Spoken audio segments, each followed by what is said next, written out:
கர்த்தருடைய பரிசுத்த நாமத்துக்கு மகிமை உண்டாவதாக. ஒரு பாடலை பாடலாம். மறுரூப மலை மீதிலே மகிமையை கண்ட வாழ்வினில்லே மகாபலன் வந்திறங்கிடுதே. மறுரூப மலை மீதிலே ஆச்சரியமான ஆலோசனை அன்பரின் பாதம் கிடைத்திடுதே. ஜெயமாய் முழங்கும் ஸ்தோத்திர ஆராதனையோ ஜபதூபம் அங்கேறிடுப்பே. ஜெயமாய் முழங்கும் ஸ்தோத்திர ஆராதனையோ ஜபதூபம் அங்கேறிடுப்பே.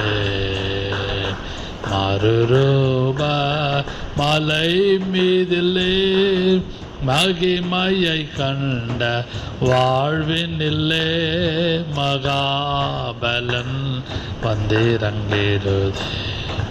மறுரூப மலை மீதிலே. ஆமென்.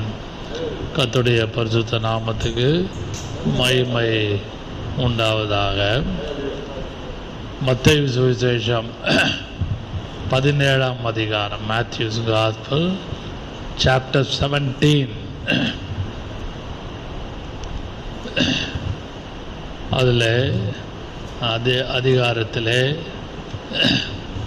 14ஆம் வசனத்திலிருந்து 27ஆம் வசனம் முடிய கவனியுங்கள். Matthew's gospel chapter 17 verse 14 to 27. இந்த காலை வேளையிலே நாம் அதை தியானிக்கலாம். கர்த்தராகிய இயேசு கிறிஸ்து இந்த உலகத்திலே அவர் நன்மை செய்து அநேக ஜனங்களை விடுதலையாக்கி கொண்டு அவர் தன்னுடைய ஊழியத்தை 3.5 வருடம் நிறைவேற்றி கொண்டிருந்த காலகட்டத்தில் he went to the mount called Transfiguration. மறுரூப மலைக்கு போனார். அதை மறுரூப மலை என்று சொல்வார்கள். அந்த 17th chapter 1st verse வாசிக்கலாம். 6 நாளைக்கு பின்பு இயேசு பேதுருவையும் யாக்கோபையும் அவருடைய சகோதரனாகிய யோவானையும் கூட்டிக் கொண்டு தனித்திருக்கும்படி உயர்ந்த மலையில் மேல் போய். இங்கிலீஷ் பைபிளில் அண்ட் ஆரம்பிக்க AND, it will start like and. இங்கே 6 நாளைக்கு பின்பு தமிழ் பைபிளில் எழுதப்பட்டிருக்கிறது. அதாவது 15, 16, 17 இஸ் அ கண்டினியூவேஷன். இயேசு செய்த சில கிரியைகள் தொடர்ந்து வருகிறபடினாலே அண்ட் என்ற ஒரு வார்த்தை ஆரம்பிக்கப்படுகிறது. அன்பான கர்த்தருடைய பிள்ளைகளே, இந்த பகுதியை 14 to 27 ஆஃப் மேத்யூ 17th சாப்டரில் பார்க்கும் பொழுது இன்றைக்கு செய்தியின் தலைப்பு from the mountain to the வேலி. செய்தியின் தலைப்பு from the mountain to the வேலி, அதாவது மலையிலிருந்து பள்ளத்தாக்குக்கு வருகிற ஒரு காரியம். செய்தியின் தலைப்பாக நான் சொல்லுகிறேன். அவனிகள் இயேசு 6 நாளைக்கு பின்பு he went to the mountain top with his own disciple. பேதுரு, யாக்கோபு, யோவான் 3 பேர். Jesus took them, the inner circle, அவருடைய உட்குழுவை கூட்டிக் கொண்டு அவர் அந்த மலை மேலே போகிற ஒரு அனுபவம். Mountain top is called is a good experience. It's a glory. மகிமையான அனுபவம், மலை மேல் இருக்கிற ஒரு அனுபவம். பொதுவாக சம்மர் ஹாலிடேஸில் people use to go to Ooty, Kodaikanal, Dehradun or Darjeeling or mount Himalayan இப்படியெல்லாம் போவாங்க. டூர் ஜென்ரலாக எல்லாம் போவாங்க. நம்ம எல்லாருக்கும் தெரியும். ஏன் நல்லா குளிர்ச்சியாக இருக்கும், கூலாக இருக்கும். They will spend summer holidays on top of the mountain and then they will come down. அவர்கள் அதுபோல இயேசு மேலே போன event top of the mountain. He went to the top of the mountain. அங்கே போய் ஊரை சுற்றி பார்க்கல, வேடிக்கை பார்க்குறதுக்கு சுற்றி பார்க்கணும், டிசைப்பிள்ஸோட ஜாலியாக இருக்கணும்னு இல்லை. அங்கே கொண்டு போய் தனித்து இருக்கும்படி அமைதியாக தனித்து இருக்கும்படி அவர்களை ஒரு மலை மேலே கூட்டி கொண்டு போகிறார். கம்மிங் டு த பாயிண்ட், குறிப்புக்கு வருகிறேன். மேலே இருக்கிறவர், as long as you are on top of the mountain, you are in enjoyable. ரொம்ப நல்லா மகிழ்ச்சியாக சந்தோஷமாக மலை மேலே இயற்கையின் காட்சிகளை பார்த்து நன்றாக இருக்கும். As soon as you come down from the mountain, there is a despair. அதைரியம், சோர்வு எல்லாம் இருக்கும். நல்லா ப்ராக்டிக்கலி ஐ எம் டெல்லிங். மலை மேலே இருக்கிற வரைக்கும் நல்லா ஜாலியாக வேடிக்கை பார்த்துக்கிட்டு சந்தோஷமாக இருக்கலாம். மலையை விட்டு இறங்கி வந்துட்டிங்கன்னா பழைய குருடி கதவை திரடின் மாதிரி கஷ்டம், சோர்வு, அதேரியம் எல்லாம் இருக்கும். இந்த 14 to 27 நன்றாக படித்து பார்த்தால், நன்றாக கவனித்து படித்து பார்த்தால், they are hearing the voice. On top of the mountain, disciples saw Elijah, Moses and also God. கர்த்தருடைய பழைய ஏற்பாட்டில் உள்ள பரிசுத்தவான்களை அவர்கள் பார்த்தார்கள் மலை மேலே. As soon as they come down, அவங்க கீழே வந்த உடனே they are hearing screaming voice, ஒரு மாதிரி அலறுகிற சத்தம், அழுகிற கூக்குரல்லாம் காணப்படுது. நீங்கள் மாடியில் ஒரு 5th floor 7th floor போய் பாருங்கள், 8th floorலாம் அமைதியாக இருக்கும். கீழே என்ன நடக்குதுன்னு தெரியாது.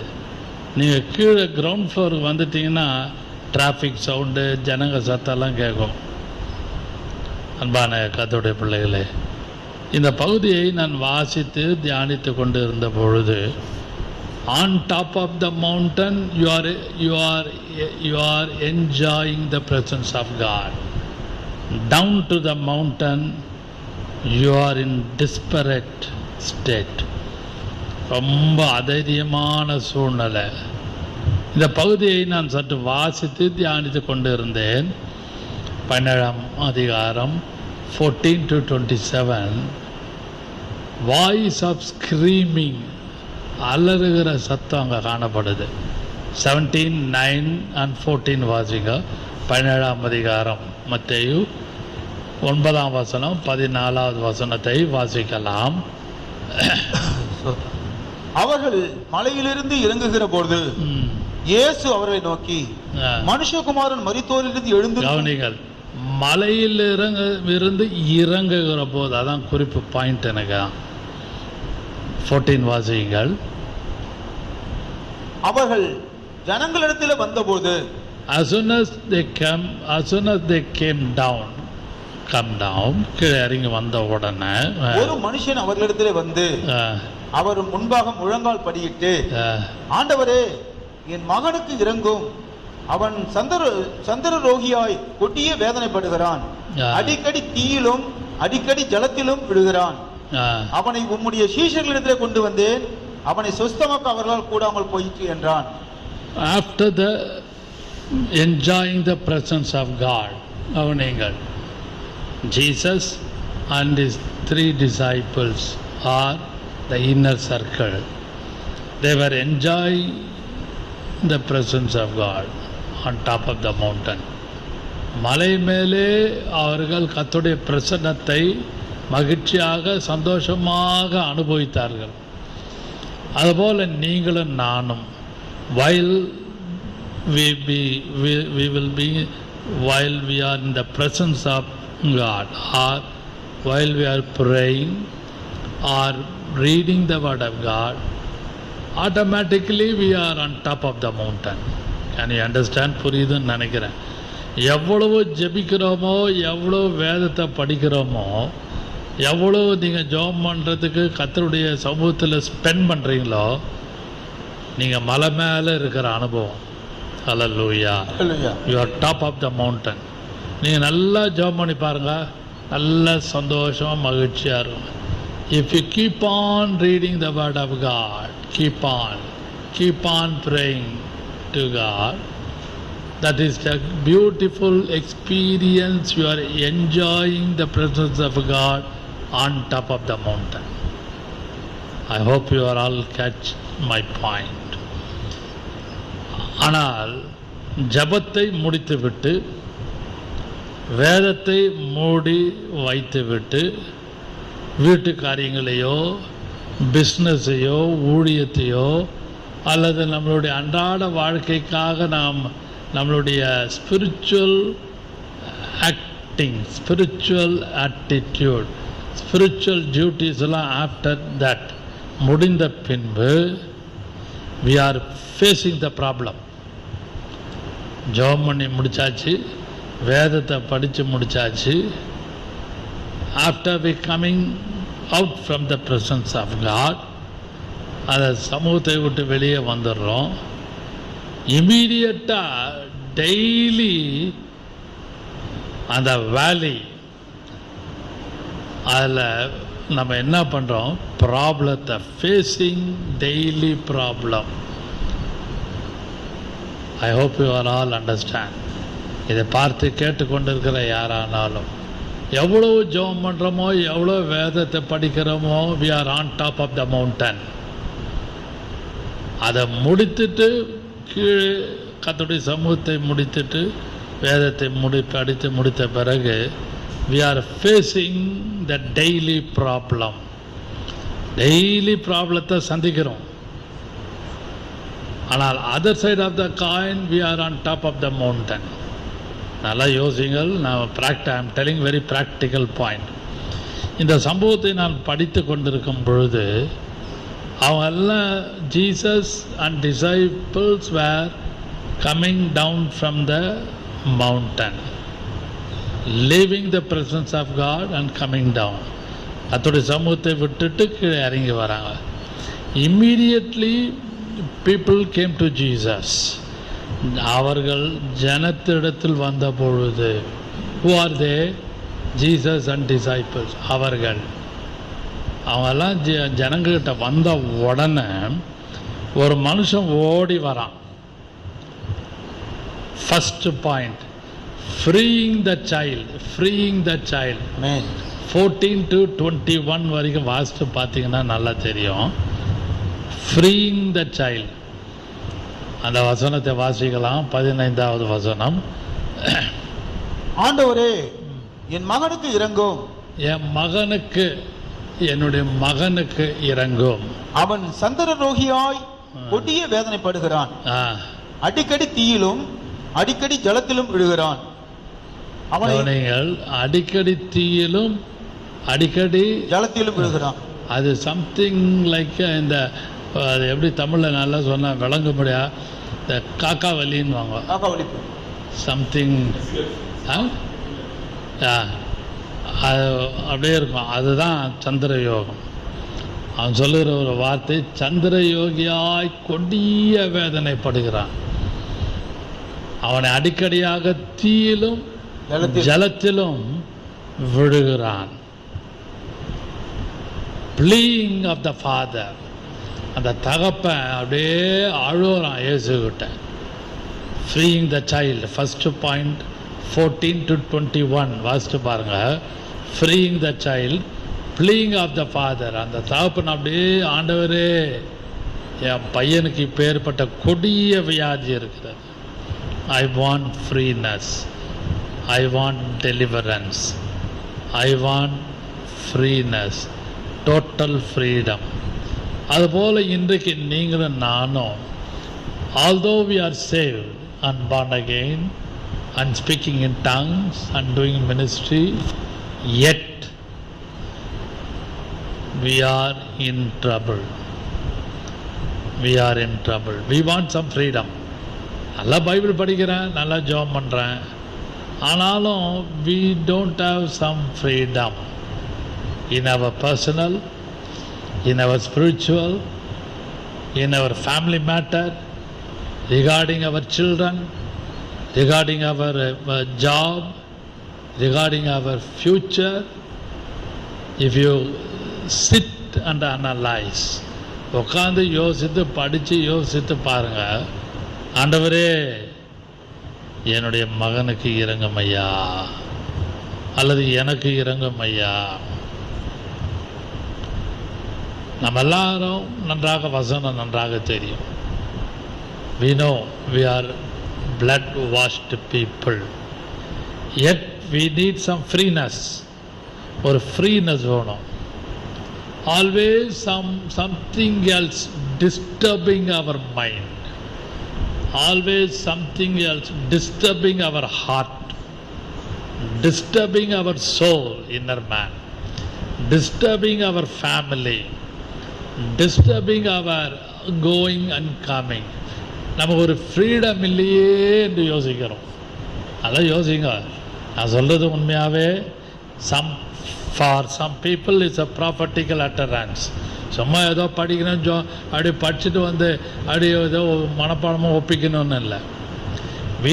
I need, although I am a servant of God, I need some freeness, either at home or in the job or in the ministry. Whatever we do in 360 degree, we need some freeness. அதையாக்க அந்த தாப்பன் சொல்கிற, ஆண்டவரே என்னுடைய மகனுக்கு இரங்கும்.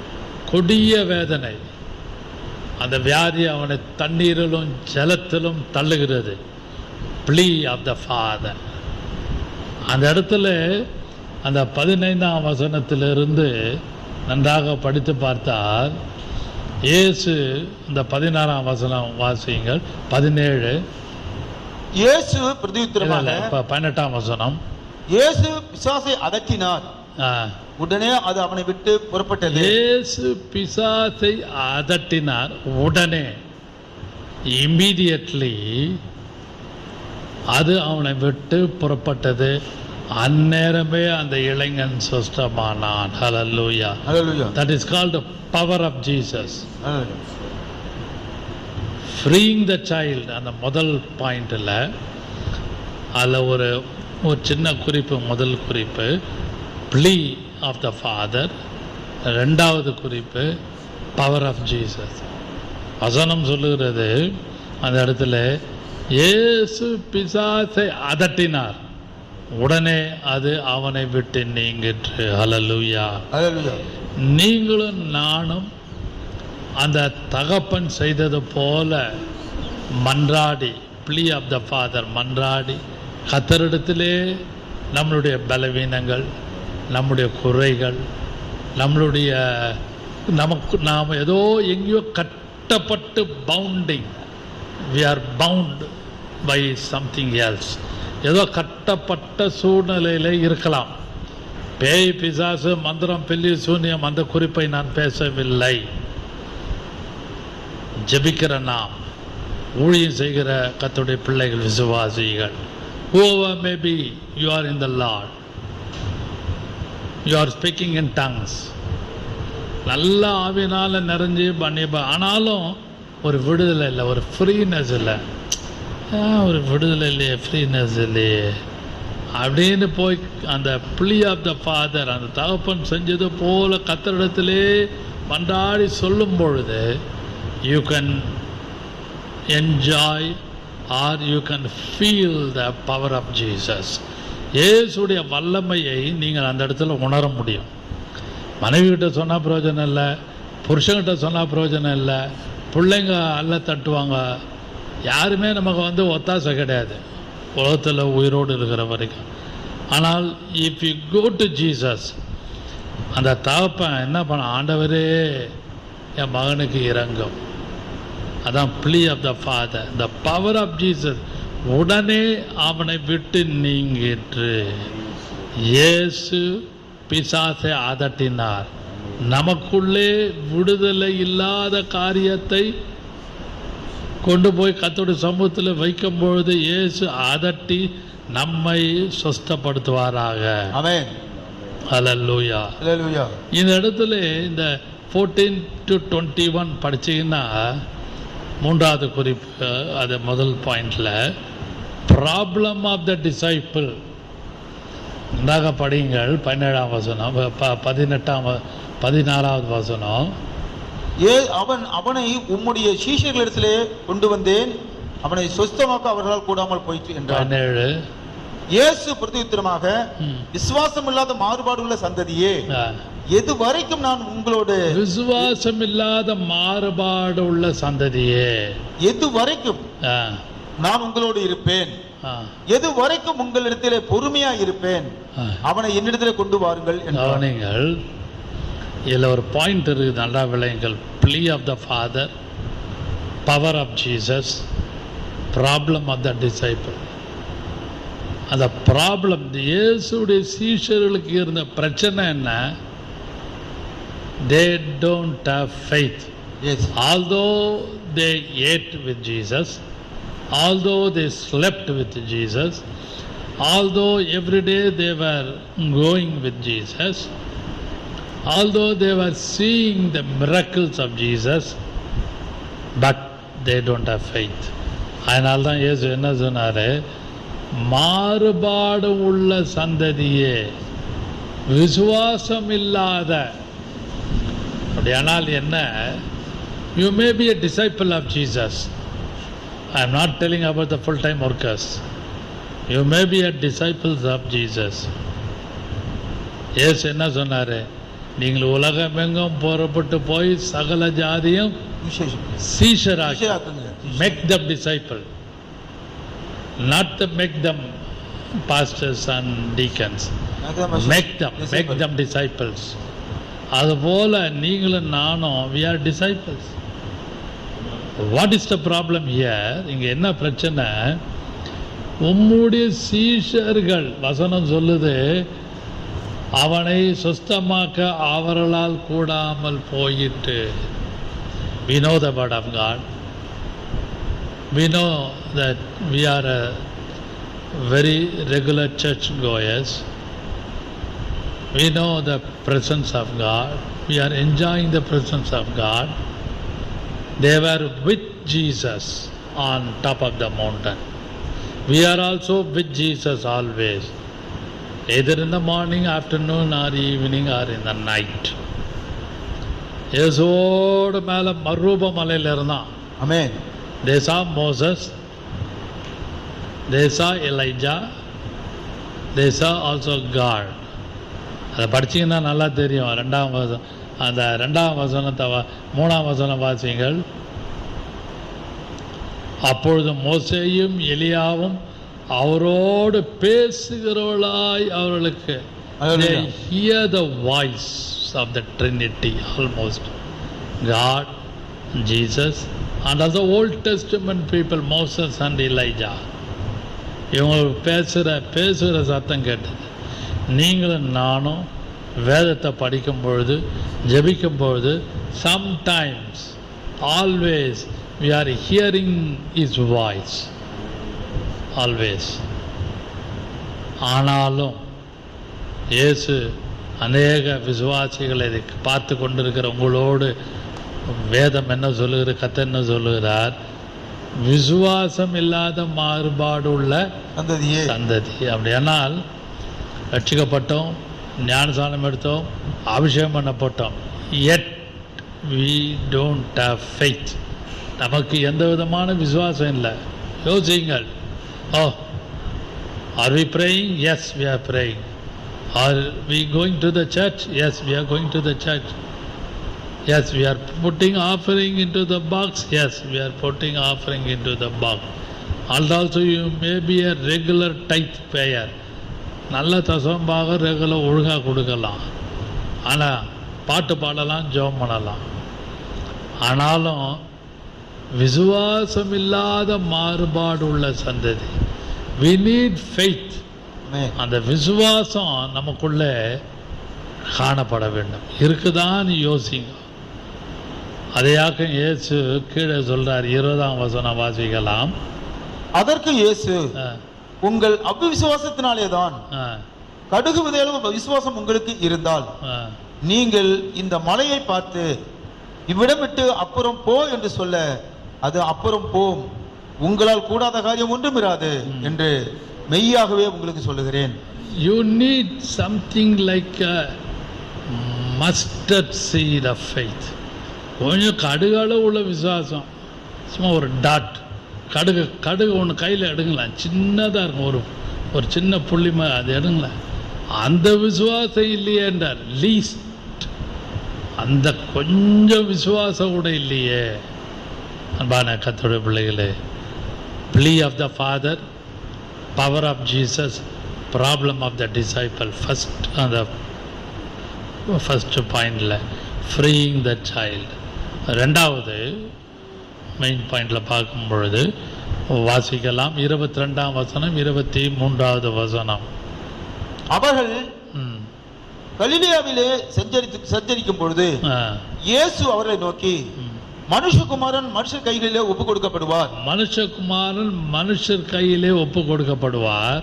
அவர்கள் அவரை கொலை செய்வார்கள். ஆகிலும் 3ஆம் நாளிலே உயிர்த்தெழுந்திருப்பார் என்றார். அவர்கள் மிகுந்த துக்கம் அடைந்தார்கள். மிகுந்தது. ஐயோ இயேசுவே, உங்களுக்கு இப்படியா? உங்களையா சிலுவையில் அறைய பண்ண போகிறார்கள்? உங்களையா மனுஷகுமாரன் மற்றவர்கள் கையிலே ஒப்பு கொடுக்கப்படுவார்? வசனம் சொல்லுகிறது, மனுஷகுமாரன் மனுஷர் கையில் ஒப்பு கொடுக்கப்படுவார். அவரை கொலை செய்ய ஏசு உங்களை போய் மர்டர் பண்ணுவாங்களா? நாங்கள் கொஞ்சம் கூட எதிர்பார்க்கலையே என்று துக்கம். ஆனாலும் ஏசு சொல்கிற ஒரு வைட்டல் பாயிண்ட் அங்கே இருக்குது. ஆகிலும் நெவர்தலெஸ், ஆகிலும் 3ஆம் நாளிலே உயிர்த்தெழுந்திருப்பார் என்று இயேசு சொல்கிறார். இந்த குறிப்பில் 14 to 21, 27 வரைக்கும் வாசிச்சிங்கன்னா 22, 23 எதை காட்டுகிறது? foretelling of the cross. foretelling of the cross. 22, 23 மனுஷகுமாரன் மனுஷர் கையிலே ஒப்பு கொடுக்கப்படுவார். அவர்கள் கொலை செய்வார்கள். ஆகிலும் நெவர்தலெஸ், ஆகிலும் 3rd day, 3ஆம் நாளிலே அவர் உயிர்த்தெழுந்திருப்பார் சொன்னோடனே அவங்களுக்கெல்லாம் பயம் வந்துடுச்சு. foretelling of the cross, சிலுவை குறித்து உள்ள ஒரு முன் யோசனையாக foretelling, அதை நடப்பதற்கு முன்பாகவே அவர் சொல்கிறார். அப்படியானால் இயேசு எந்த அளவுக்கு அவர்களுக்கு எல்லாவற்றையும் சொல்லுகிறார் என்பதை பாருங்கள். He is telling the foretelling of the cross. இல்லை ஒரு important point, foretelling of the cross. அதுபோல உங்களை குறித்து, உங்கள் குடும்பத்தை குறித்து, உங்கள் பிள்ளைகளை குறித்து, உங்களுடைய ஃப்யூச்சரை குறித்து Jesus always is a foreteller. Can you believe? ஆமென் சொல்ல முடியுமா? அவர் சொல்லுவார், இதெல்லாம் உனக்கு நடக்கும், இப்படி தான் நடக்கும். இதுக்கு நீ அங்கே இங்கே போய் ஒரு தீர்க்கதரிசி ப்ராஃபட்டுக்கிட்ட ஓட வேணாம். அவர்னு ஜெபம் பண்ணி சொல்லுவார். அவர் அந்த மனுஷன், அந்த பரிசுத்தவான், அந்த நீதிமான், அந்த கர்த்தருடைய பிள்ளை என் தலையில் கை வச்சு சொல்லணும்னு சொல்லி போய் அங்கே இங்கே அலைய வேண்டாம். If you go to the presence of God always, Jesus Christ is a foreteller of your future. Hallelujah. இந்த 22 23 எதை காட்டுகிறது? foretelling of the cross. நடப்பதற்கு முன்பாக, வருவதற்கு முன்பாக, சம்பவிப்பதற்கு முன்பாக எல்லாவற்றையும் சீஷர்களுக்கு சொன்னார். கஷ்டமாக சீஷர்களுக்கு மிக துக்கம் அடைந்தார்கள். அன்பான கர்த்தருடைய பிள்ளைகளே, உங்களை குறித்தும் உங்களுடைய குடும்பத்தை குறித்தும் உங்களுடைய எதிர்காலத்தை குறித்தும் உங்களுடைய தேவைகளை குறித்தும் He is the foreteller. அங்கும் இங்கும் யாரையும் தீர்க்கதரிசினியோ அல்லது இவங்க சொல்லுவாங்க அவங்க சொல்லுவாங்க எனக்காக ஜெபம் பண்ணுவார்கள் என்று அங்கும் இங்கும் அலையாதே. பரிசுத்த ஆவியானவர் இந்த காலவேளையிலே உங்களோடு எச்சரித்து பேசுகிறார். என்ன பேசுகிறார்? மகனே மகளே, I am the foreteller for you. I am the foreteller for your family. I am the foreteller for your husband. I am the foreteller for your wife. என்னுடைய இதை நீ நம்பு. அது எதை காட்டுகிறது? ஒருவேளை வேதனையாக இருக்கலாம், ஆகனி, ஆனாலும் ஃபைனலி இட்ஸ் அ விக்டரி. 3ஆம் நாளிலே எழுந்திருப்பார். அதனாலே சீஷர்கள் துக்கமாயிடுச்சு. ஒருவேளை foretelling of Jesus maybe is agony sometime, but finally it's a victory for you. கடைசியிலே அது உங்களுக்கு ஜெயமாக முடியும். foretelling of Jesus maybe உங்களுக்கு துக்கமாக இருக்கலாம். நான் கர்த்தர் இப்படிலாம் செய்கிறாரு, இப்படிலாம் நடக்குது, இப்படியும் பேசுவாரா, இப்படி நம்மளை நடத்துவாரா என்று we may be in some agony, துக்கத்தில் இருக்கலாம். ஆனாலும் முடிவோ ஜெயம். ஃபைனலி உயிர்த்தெழுந்திருப்பார். அது விக்டரியை காண்பிக்கிறது. கடைசியாக அதை 3வது மேஜர் பாயிண்டில் பார்க்கும் பொழுது வசனத்தில் 24ஆம் வசனம் 25, 26, 27 finding the coin, freeing the child, foretelling of the cross, finally finding the coin. அந்த இடத்துல ஒரு நாணயத்தை கண்டுபிடிப்பதை நாம் பார்க்கிறோம். வாசிக்கலாம், வாசியுங்கள். அதில் 2 குறிப்பு. ஃப்ரீடம் இன் டிக்ளேர். வாசியுங்கள். 24 வாசியுங்கள். அவர்கள் கப்பர்நகூமின் வந்தபொழுது வரி பணம் வாங்குகிறவர்கள் பேதுருவிடத்தில் வந்து, உங்கள் போதகர் வரி பணம் செலுத்துகிறது இல்லையா என்று கேட்டார்கள். செலுத்துகிறார் என்றான். அவன் நீங்க உலகத்தில் இருக்கிற வரைக்கும் we have to pay tax. இப்போ நம்ம எல்லாம் ரோட் டேக்ஸ் கட்டுறோம், கார் 2 வீலர் 4 வீலருக்கெல்லாம் டேக்ஸ் கட்டுறோம், இன்கம் டேக்ஸ் கட்டுறோம். வரி பணம் நாம் பிறந்து இறந்து போகிற வரைக்கும் கவர்மெண்ட்டுக்கு வரி செலுத்தி கொண்டு தான் இருக்க வேண்டும். அது ரோம் அரசாங்கத்திலும் அது காணப்பட்டது, இயேசுவின் காலத்திலும் அது காணப்பட்டது. அதான் இந்த குறிப்பில் ஃபைண்டிங் த காயின். அன்பான கர்த்தருடைய பிள்ளைகளே, நீங்கள் குறிப்புக்கு வருகிறேன். வரி பணம் கட்டுகிறது இல்லையா என்று இயேசு சொல்லுகிற ஒரு வார்த்தை, ஃப்ரீடம் இன் டிக்ளேர்ஸ். வாசிக்கலாம். 25வது வசனம். அவன் வீட்டிற்குள் வந்தபோது அவன் பேசுகிறதுக்கு முன்னமே இயேசு அவனை நோக்கி, சீமோனே, உனக்கு எப்படி தோன்றுகிறது? பூமியின் ராஜாக்கள் தீர்வையையும் வரியையும் தங்கள் பிள்ளைகளிடத்திலோ அந்நியரிடத்திலோ யாரிடத்தில் வாங்குகிறார்கள் என்று கேட்டார். அதற்கு பேதுரு, அந்நியரிடத்தில் வாங்குகிறார்கள் என்றான். இயேசு அவனை நோக்கி, அப்படியானால் பிள்ளைகள் அதை செலுத்த வேண்டுவதில்லையே. கவனிங்கள், இதில் குறிப்பிடுகிறது ஃப்ரீடம் இட் டிக்ளேர்ஸ். உலகத்திலே இருக்கிற வரைக்கும் சில கட்டுகள் உண்டு. Government binding of the government. உலகத்தில் இருக்கிற வரைக்கும் அரசாங்கத்துக்கு கட்டுப்பட்டு இருக்க வேண்டும். இயேசு ரோம அரசாங்க காலத்திலே ஜீவித்தார். The bounden duty to pay tax. There was a temple tax. There was a road tax. இப்படியாக பலவிதமான வரிகள் உண்டு அந்த காலத்தில் இருந்து. இன்றைக்கும் நீங்கள் நானும் ஒரு இடம் விட்டு இன்னொரு இடம் போகும்பொழுது டோல் ஃப்ரீ கட்டுறோம். ஆமென். 50 ரூபா போகிறதுக்கும் பணம். while we are going we have to pay tax, road tax, toll free. while coming back we have to toll free. இதுக்கெல்லாம் பணம் கட்டுறோம். அதுபோல் இயேசு ரோம அரசாங்கத்துக்கு உட்பட்ட காலத்தில் ஜீவித்து கொண்டு இருந்த சரீர பிரகாரமான காலத்தில் அவர் வரி பணம் செலுத்துகிறார். அதை ஃப்ரீடம் இட் டிக்ளேர். அந்த வரி பணம் கட்டினா தான் ஃப்ரீடமாக நம்ம கப்பர்நகூம்லையும் நாசரேத்திலையும் எருசலேமிலையும் நன்றாக விடுதலையாக ஊழியம் செய்ய முடியும். உலகத்தில் இருக்கிற வரைக்கும் we have to pay the tax. It's a bounden duty. நம்ம மேலே விழுந்த ஒரு கட்டளை, கடமை. இது அநேக நம்ம ஏன் கவர்மெண்ட் கொடுக்கணும், எல்லாம் பரலோகத்தில் இருக்கிற தேவன் எல்லாம் பார்த்து கொள்ளுவார் என்று அசட்டையாக இருப்பாங்க. No no no not at all. உலகத்தில் இருக்கிற வரைக்கும் அரசாங்கத்துக்காக என்ன கேட்கப்படுகிறதோ அதை இயேசு செய்தது போல நீங்களும் நானும் அதை செய். Freedom it declares.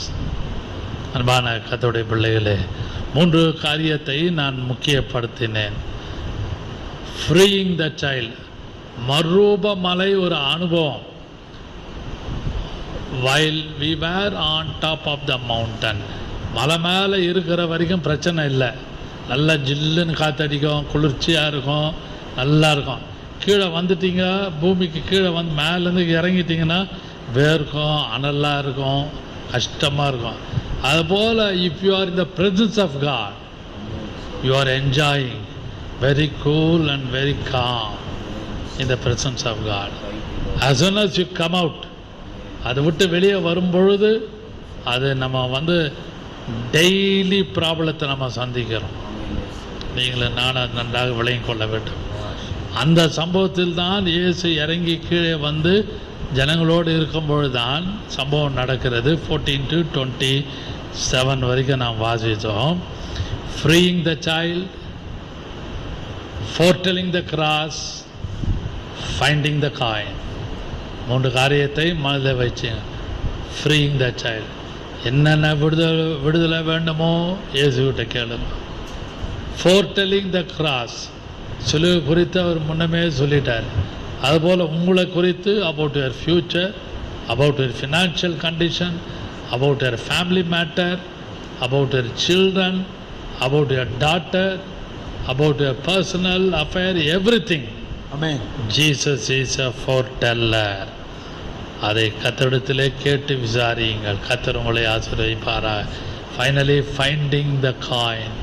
கடைசியாக வரிப்பணம் செலுத்துவதற்கு கடல் காணப்பட்டது. இந்த சம்பவம் 17ஆம் அதிகாரம் முழுவதும் மேத்யூ 17 ஃபுல்லாக படிச்சிங்கன்னா from mountain to sea, right from mountain to sea, மலையில் ஆரம்பித்து இட் ஃபினிஷ் த சி. வாசிங்கள், உங்களுக்கு வாசிங்கள் 27ஆம் வசனம். ஆகிலும் நாம் அவர்களுக்கு இடரலாய் இராதபடிக்கு நீ கடலுக்கு போய். போதும், நீ கடலுக்கு போய். முதல் வசனம் வாசிங்கள். 6 நாளைக்கு பின்பு. இதுக்கு முதல் வசனமா? அப்ப 7 வாசிங்க. 17 ஒண்ணுங்களா? வாசிங்க ப்ரோ. 6 நாளைக்கு பின்பு இயேசு பேதுருவை யாக்கோபையும் அவனுடைய சகோதரனாகிய யோவானையும் கூட்டிக் கொண்டு தனித்திருக்கும்படி உயர்ந்த மலைக்கு போனார். First point denotes the mountain. the final word, கடைசி வசனம், you go to the sea. நீ கடலுக்கு போய். இந்த 17ஆம் அதிகாரம் எதை காட்டுகிறது? Mountain to C, from mountain to sea, மலையில் ஆரம்பித்து கடலிலே போய் முடிகிறது. ஹல்லேலூயா. அன்பான கர்த்தருடைய பிள்ளைகளே, நன்றாக நீங்களும் நானும் விளங்கிக் கொள்ள வேண்டும். இந்த 17ஆம் அதிகாரம் 14ஆம் வசனத்திலிருந்து 27ஆம் வசனம் முடிய ஒரு வார்த்தையாகிலும் தவறி போகவில்லை. 1 ராஜாக்கள் 8ஆம் அதிகாரம் 56ஆம் வசனம் கடைசியாக வாசிக்கலாம். 1 ராஜாக்கள் 8ஆம் அதிகாரம் 56வது வசனம். ஒரு வார்த்தையாகிலும் தவறி போகவில்லை. 14 to 27 கம்பேர் பண்ணிட்டு Matthew 17th chapter 14 to 27 is equal to 1 King 8:56.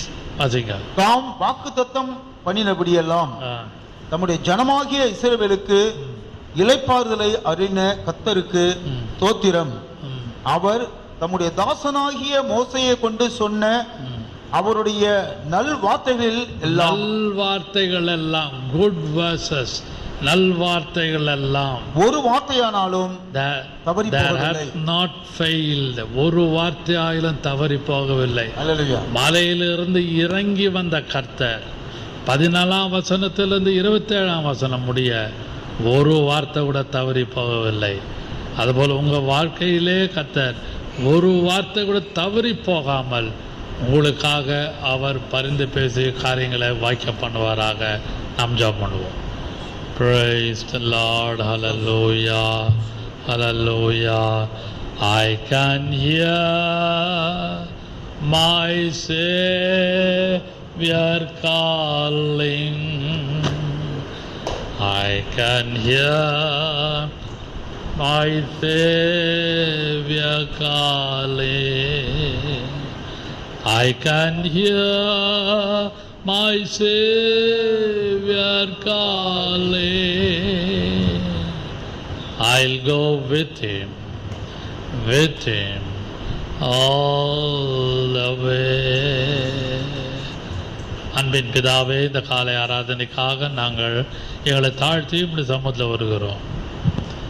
தேவரீர் மத்தேயு 17ஆம் அதிகாரம் starts with mountain, ends with the sea. மலை மேலே ஆரம்பித்து கடலிலே முடிகிறதை நாங்கள் தியானித்தோம். 14ஆம் வசனத்திலிருந்து 27ஆம் வசனம் முடிய கர்த்தாவே, நீர் அந்த பிள்ளையை விடுதலை கொடுத்தது போல freeing the child, foretelling the cross, finding the coin. 14ஆம் வசனத்திலிருந்து 28ஆம் வசனம் முடிய 27ஆம் வசனம் முடிய எங்களோடு பேசி 3 காரியத்தை எங்களுக்கு வெளிப்படுத்தி தியானிக்க கொடுத்த கிருபைக்காக ஸ்தோத்திரம். வந்திருக்கிற ஒவ்வொரு ஆசீர்வதிப்பீராக, தேவையெல்லாம் சந்திப்பீராக. இயேசுவின் நாமத்தில் பிதாவே, ஆமென்.